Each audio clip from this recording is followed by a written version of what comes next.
Another video, another outfit that I'm not sure makes me look cool or like a teacher. So let me know in the comments. Greatly appreciated. And as you probably already know from the title of the video, because it's right there, isn't it? You read it before you click it.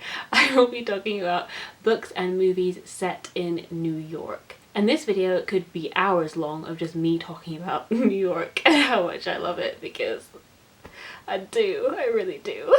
I already talked a little bit about my love for New York in my favourite first watches video, where I discussed the series Pretend It's a City, starring Fran Lebowitz and Martin Scorsese. It's a non-fiction Netflix series of them just wandering around New York, and they're old friends. They're both from New York, been there for a very long time, born and bred, like very New York accents, New York Jew and New York Italian, and they discuss all things New York, the history of the city, what it was like then, what it's like now. They discuss art, film, politics, books, cultural events, just all of it is discussed in a really fun way. Fran Lebowitz has a very funny, observational sense of humour, and just their friendship and their pure joy just carries the series.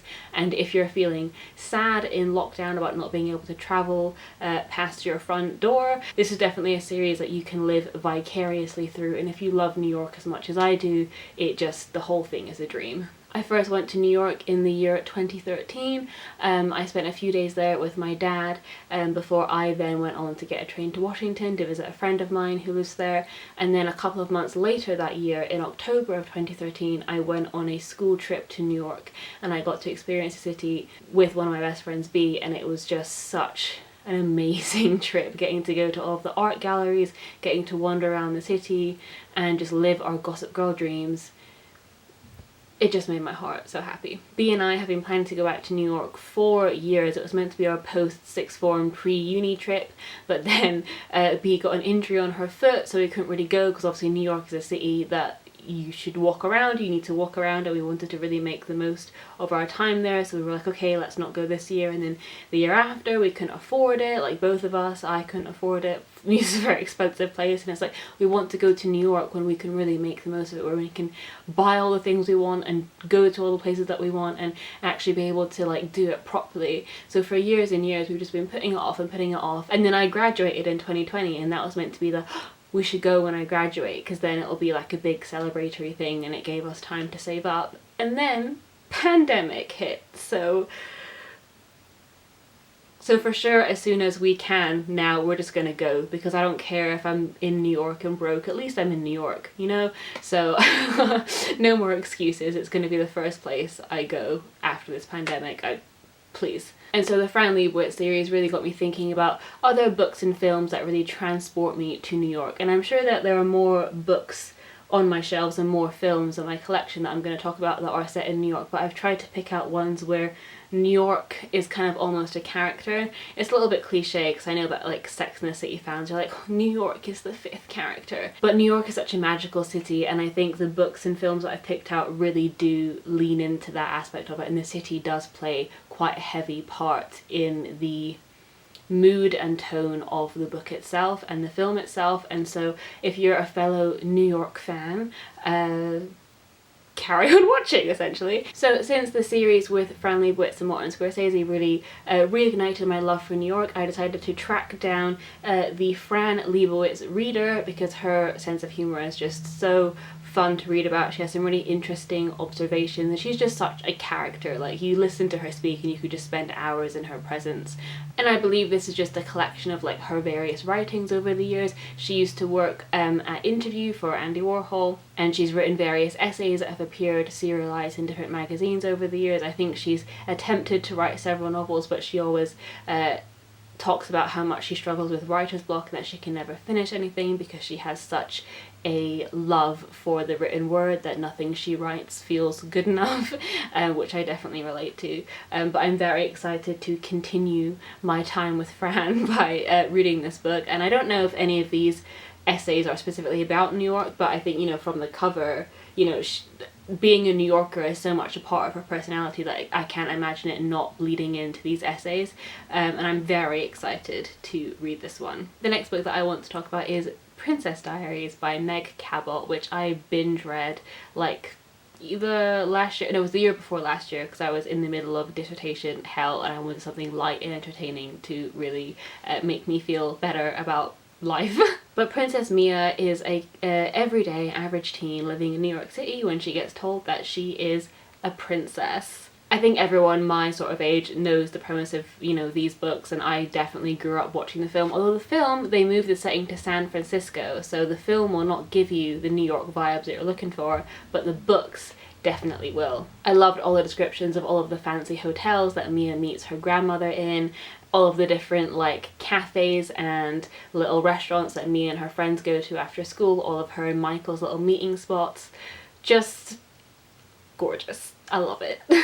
The next two kind of formative series, definitely for me, that take place in New York are The Mortal Instruments, beginning with The City of Bones, and then Percy Jackson, beginning with The Lightning Thief. For me, these two series, like a lot of others I'm sure, were kind of, you know, iconic and really defined that era of like YA. As much as I love The Hunger Games and Divergent and Vampire Academy and Twilight, these are the ones that have kept going for me. Like Shadowhunter books are still coming out, and Rick Riordan's kind of mythology verse books are still coming out, and I still buy them every single year despite the fact that I'm 23 years old. I know that Twilight had a new book out, and then also The Hunger Games had a new book out, and I just didn't feel the pull towards them the way that I do with these two series, and I don't know if it's because they were set in New York. Potentially, I don't know, maybe I'm just obsessed with New York. But I can't picture these series in my head without picturing them in New York. I think especially with Percy Jackson, because I think he has that moment where he's on a class trip with his friends. It might be MoMA, but it's in one of the like New York museums where he's on a class trip with his friends, and there's like a monster attack, and he kind of finds out that he is a demigod. And so many of the battles in The Mortal Instruments takes place in New York, and there's a New York Institute which is just described so lovingly, and in the series it is like the first building ever built in New York, and how like the downworld was like occupied different parts of the city to the Shadowhunters, and the way it's kind of divided up in that way. Like New York isn't just a backdrop for these two series, it very much kind of plays a part in how the events of the series like unravel, if that makes sense. The next book I have to talk about is The Bell Jar, which I have to say I don't particularly remember this being set in New York, but I remember the first line. It's a very striking first line, and it appears on a lot of like best opening lines in books lists. And the opening line is, I'm sure you've heard it before, "It was a queer, sultry summer, the summer they electrocuted the Rosenbergs, and I didn't know what I was doing in New York."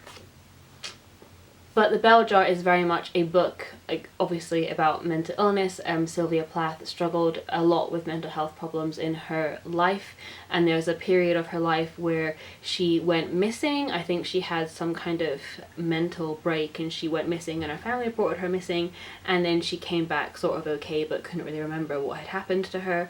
And this also happens to the main character in The Bell Jar, so she's going through this kind of moment where she doesn't really know what's going on, and I think she's living alone in the city, trying to date, trying to have friends, but everything feels dulled and not quite what she expected it to be, and she feels very lost and eaten up in the city. And I think New York is, again, as much as I love it, it is a perfect place to describe that sort of feeling of feeling disconnected. Like there are so many people around, but you feel unable to drink any of it in, and that is a feeling that I definitely recognise. But it's very much a different side to the New York that I love seeing, you know, romanticised in like, you know, Nora Ephron rom-coms, which we'll come to in a minute. But yeah, this is a very well written book, and it does give a kind of other side to the coin, like the melancholy side of living in a big heaving melting pot city. The next book we have is a beast, and it is Donna Tartt's The Goldfinch. And this book isn't set in New York for the duration of the 800 pages. We follow a character from his childhood to, not his death, but like his kind of adulthood. It's a Bildungsroman Roman novel where we follow this one character throughout his life, and he moves around from like, you know, there are sections in Amsterdam, there are sections in Europe, other parts of Europe, obviously Amsterdam's in Europe, geography. But the sort of big inciting event takes place in New York, and I don't know if it's the MoMA, I don't think in my brain every fucking museum is the MoMA, but Theo and his mother are in a art museum in New York, in the city. They're looking around at the paintings, at the painting of the goldfinch, and there is a terrorist attack on the museum, and the bomb blows up, and Theo can't find his mother, and in the midst of the rubble and the ash and the screaming, he sees the painting, the goldfinch, lying amidst the mess, and he snatches the painting, he takes it home, and then a day later he gets the call that his mother has not survived this bombing. And the rest of the book follows him growing up without a mother, him trying to figure out what to do with this painting, because obviously it's very illegal to to take a painting. Everyone, I think, assumes it's been destroyed, and so he has to keep this secret for his life as he is rattled around from various different foster homes, and New York plays a big part in that. He goes to stay with this family that has a lot of money, and they live in this very big apartment with a doormat, which is very classic New York. You know, the two halves of New York, the very rich parts and the very not rich parts. And it's a novel that deals with that trauma and how that impacts the rest of your life. And it's a very good book that I recommend that is set in New York, so that's why I'm talking about it for this video. The next book is quite similar to The Goldfinch. It is A Little Life by Hanya Nagahara, which I have done a whole reading vlog about. I read it earlier this year after staying on my TBR for like 5 years, because it's quite chunky, very intimidating, but it is sort of similar to The Goldfinch in the sense that it follows someone throughout their life, dealing with the kind of traumatic effects, you know, traumatic ripple effects of something that happened in their childhood. So obviously in The Goldfinch, Theo is dealing with the trauma of being in the explosion, losing his mum, and then in A Little Life, Jude is dealing with some extreme sexual abuse that happened in his childhood, and how that then later affects his ability to form friendships and relationships. But this one is set pretty much firmly in New York for the entirety of the novel, and it just follows Jude and his 3 friends as they live their lives, you know, go to college, get into relationships, fall out of relationships, how their friendship grows and changes throughout the years as they get older. Another thing that I said in my reading vlog, I think that I love about this is that not a lot of the friends get married. A lot of, you know, books that kind of follow friendships, it's like, oh, they drift apart because they get married and they have kids, but that doesn't happen in this book. It does just focus on the friendships, and they don't really want to get married or have children.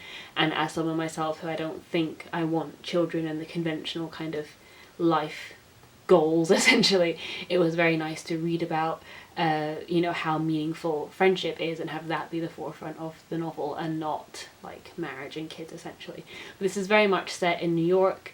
Again, you know, you very much picture that setting when you think about this book. Obviously it does jump around because we spend time in Jude's childhood, and then, you know, throughout the years there's kind of different locations that are brought in, but New York is very much the center of it. And again, much like The Bell Jar, it does kind of focus on maybe the loneliness of being eaten up in a big city, and also they don't have a lot of money, so they live in quite a kind of shoddy apartment at the beginning, and then as they get more money, it talks about like New York real estate and like growing up in the world and all of this stuff. But this is definitely another one that I recommend.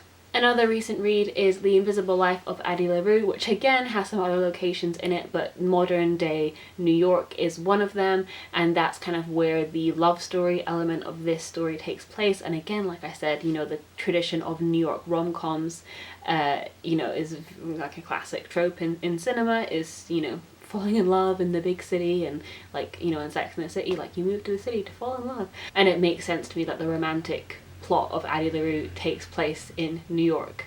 And I've spoken about this book a lot before, but it follows Addie, who is basically kind of treated to a life of immortality, which she asked for. She asked for more time to experience the world, but she is cursed so that no one remembers her face.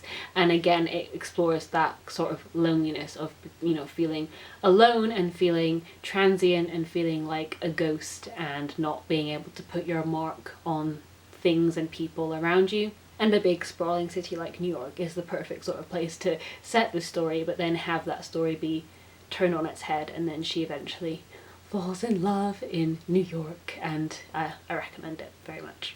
And those are all the books. Mainly I'm about to talk about the films that are set in New York that I love, and if you're interested in reading about films that are set in New York, I really recommend this Little White Lies publication called New York Movies, and it actually splits it up into different parts of New York. So there's a Central Park, Midtown, Lower Manhattan, Brooklyn, Queens, and each section lists films that are set or, you know, have commentary on those areas. And I think, you know, at some points, you know, I will be making my way through the films in this book. I haven't actually checked as to whether the ones that I'm going to talk about are in this, but if you want more information on New York movies, definitely recommend picking this one up, because Little White Lies is a very kind of thorough and respected film publication, so definitely recommend this one too.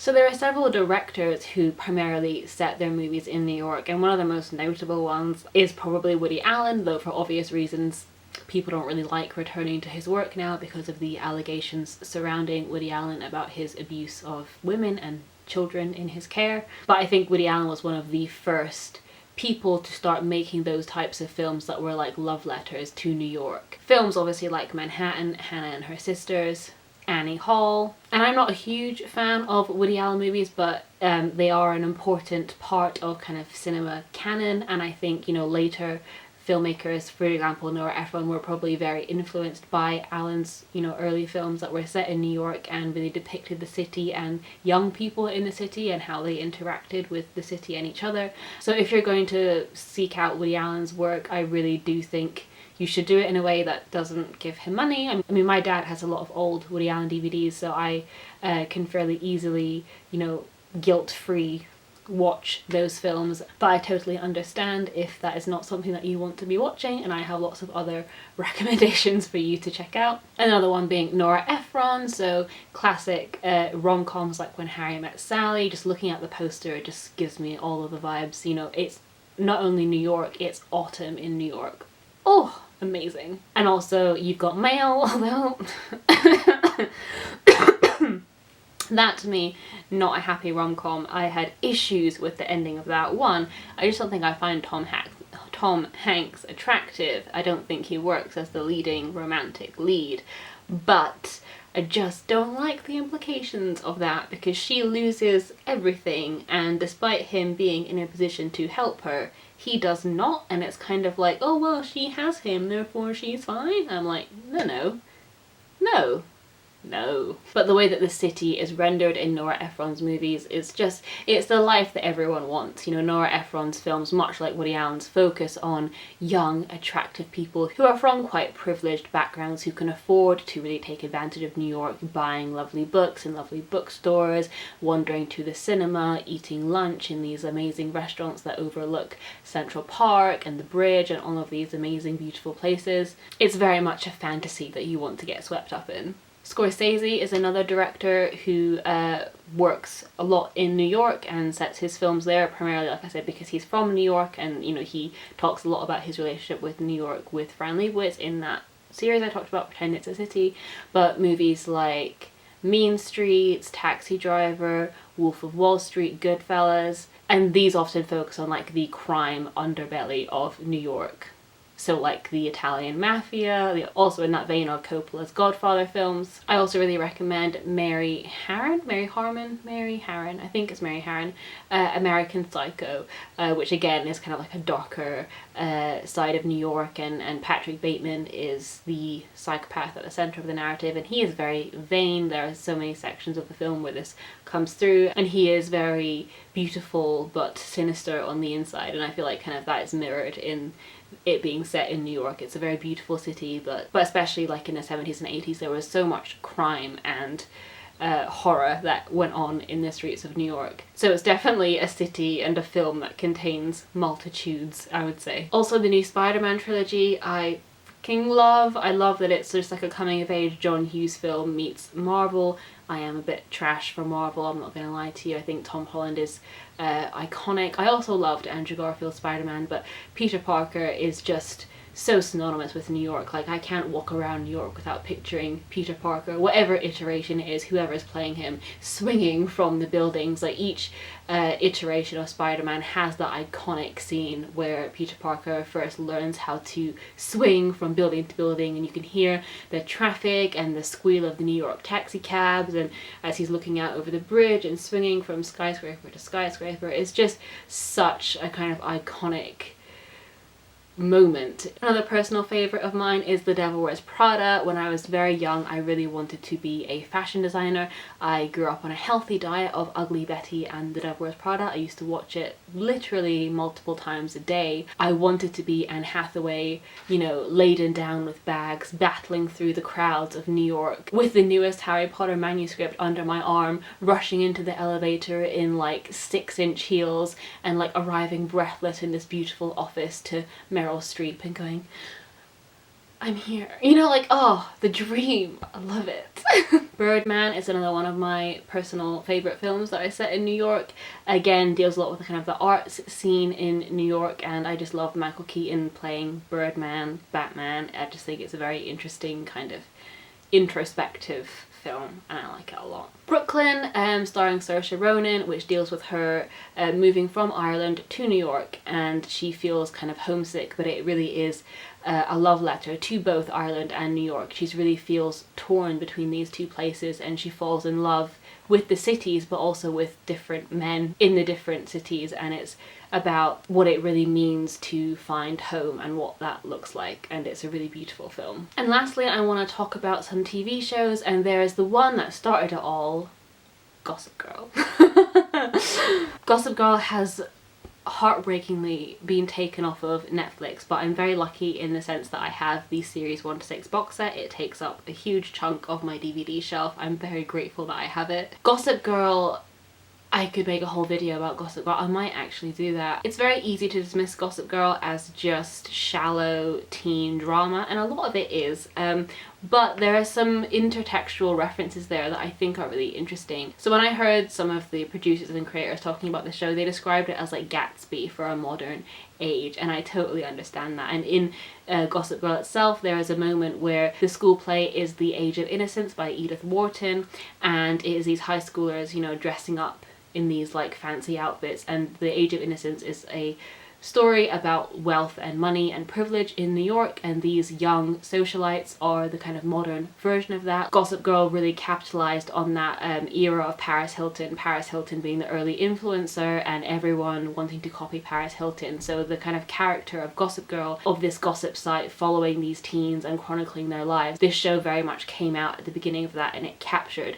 that kind of early obsession with influencers and social media and how it could become really toxic, and I think it really was a little bit ahead of its time in that respect. And it's completely shot in New York City, and you can tell, I think a lot of shows, they pretend to be set in New York and they're not really set in New York, they're filmed elsewhere, but Gossip Girl is a show that always prided itself on being shot in New York, and it's just stunning. I could wax lyrical for hours about how revolutionary that show is. Also, it's just fun. And Newsroom is another series that I love, set in New York. It's Aaron Sorkin's dialogue, so it's very quick-witted, very fast-paced dialogue, and I feel like that perfectly encapsulates the pace and the speed of being in New York. It's almost overwhelming, but it's also exciting, and the fact that it's like a news show and it's about current events and everything changes at a moment's notice, and I just love that series. I get wrapped up in it every time. I cannot recommend it enough. Also, honorary mention to Friends, which is set in New York, but like you don't see much of the city. It's mostly filmed on a